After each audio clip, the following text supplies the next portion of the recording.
Today we want to look at 3 versions of my all-time favorite hip and pelvis mobility drill.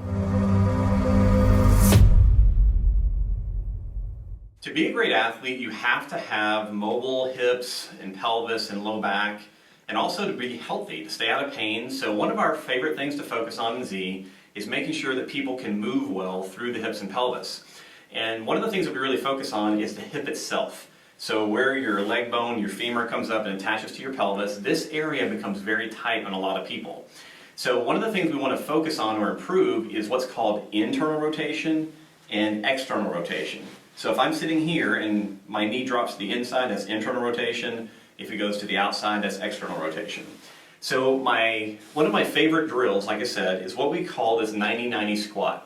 So the first thing I'm going to ask you to do is gently get down on the floor and see if you can get into this position.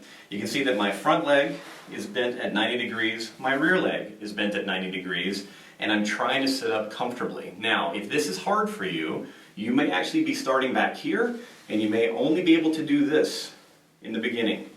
If this is where you have to start, this is perfectly fine.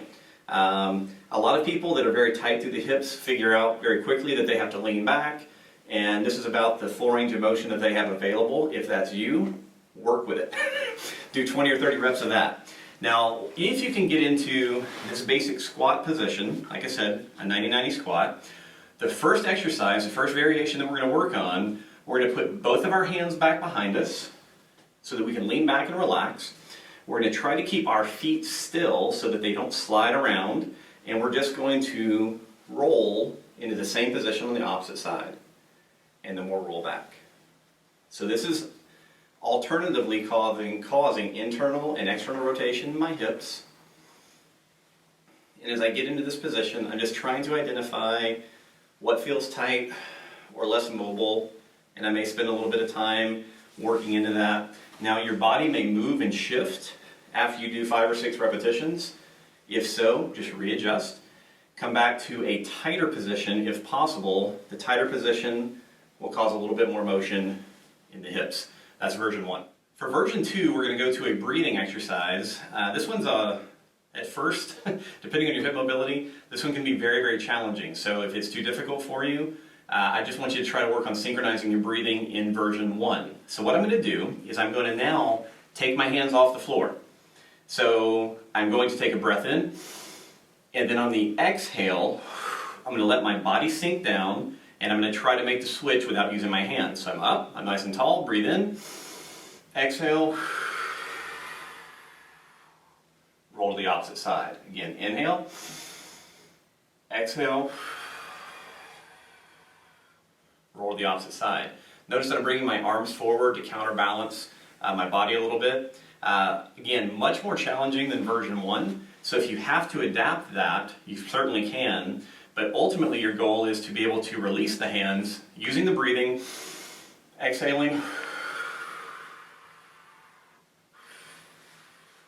and just roll through into the alternating positions. Once again, we're going to aim for 20 to 30 repetitions of that, and now we'll go to version number 3.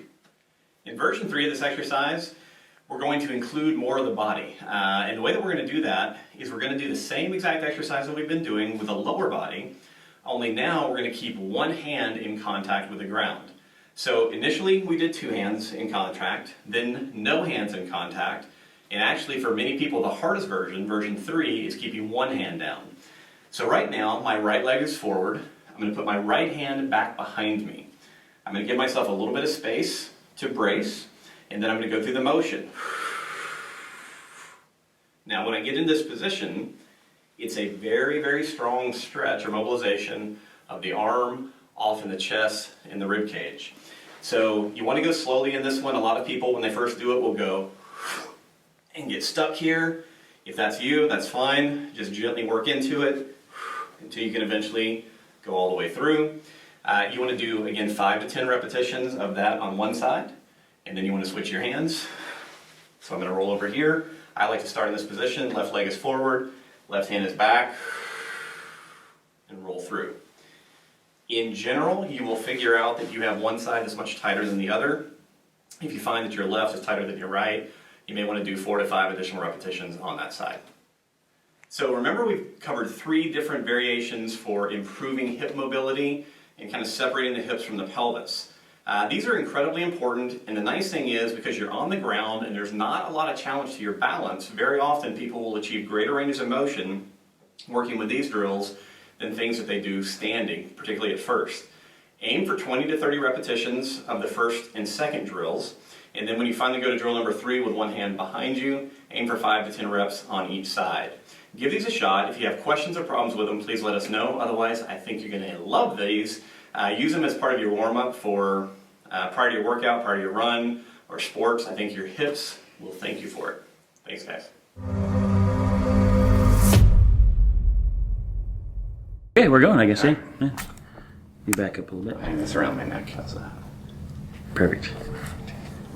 my little scarf. Winter scarf. It's all you need in Arizona, right? Right here, just keep me warm.